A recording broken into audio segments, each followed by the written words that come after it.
Glass of water, is it half full or half empty?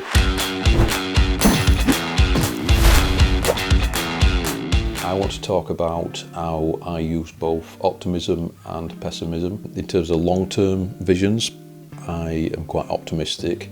In terms of short-term, I'm quite pessimistic, yeah? And let me just explain what I mean by that. So I've got big visions. I believe, that if we do the right levels of activity, which is usually a lot of activity and the right activity, and when I say the right activity, I don't want us to get, kind of bogged down in, we've got to do the right thing all the time, because I believe in fail, to work your way to getting where you want to be. Not failing too big, because that can put you out of the game, but, just making, just limiting your failures, mitigating your risks and stuff like that. And by being optimistic about the future, but like the day-to-day, when you actually be more pessimistic about when your inputs are going to come to fruition, I think that's a good perspective to have. I think it just helps you to understand that pitfalls that might happen. Is it about 9 out of 10 businesses fail? I think it's in the first 5 years. I have got an hypothesis that a big contributor is that people are just so optimistic about the short term. They think that they're going to pick up the phone and dial 10 times and get a customer. So what they do is they give up after the first 20 dials when they don't get a customer. And if they were pessimistic about those numbers, and if they believe that the outcome would be much less than even the average, and then when it does happen, it's almost like a bonus, then I think that is, potentially something to think about as being a bit of a strategy, to help the mindset, to build resilience, and things like that. But I think entrepreneurs and business people need to be ultimately optimistic about long term, with that longer time horizon, most certainly. Or it's almost like you've got to be almost like delusional, to think that, we can put in that much smart work and hard work, to reach those goals, in a lifetime.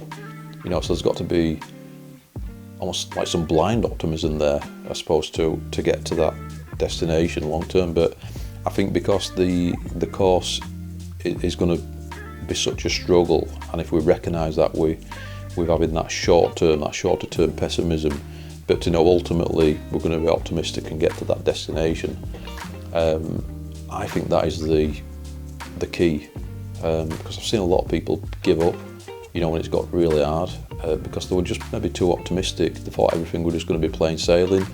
They thought they'd start a business and it would do great. They thought they'd maybe write a book in a week and it would be a bestseller or whatever. I'm sure that might have happened, but I think that's the exception rather than the rule itself. You can balance some daily discipline and actually unemotionally put the effort in, just because it's almost like seen as our duty, to do that, because we've said we were going to do it. We're going to have integrity to do that, to do what we said we're going to do, so we're not letting ourselves down. So when we said we're going to do it, we do it. It's about personal leadership, personal management. It's about prioritisation.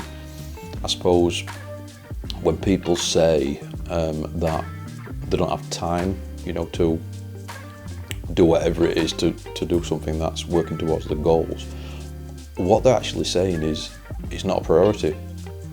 So, because they like the idea of becoming like a karate black belt, but they don't put in the effort. They like the idea of losing weight and putting on muscle or whatever it is, toning up, but they don't actually want to do the work to do it, because it takes not just smart work but hard work as well. You can be a busy fool, you can work too much and actually just be kind of treading water.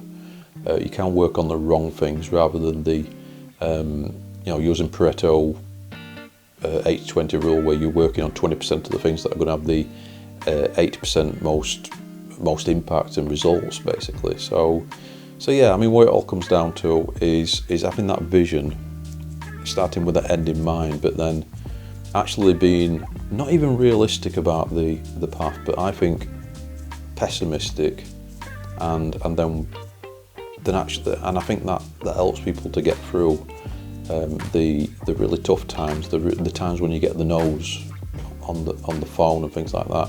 One of my favourite books, one of my favourite sales books, is called Go for No.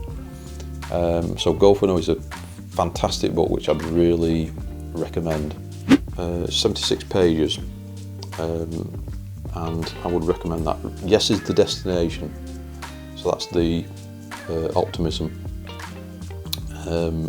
No is how you get there, that's the pessimism. Yeah, just maybe ponder that, and that works for me anyway. See if it works for you. I'll see you next time.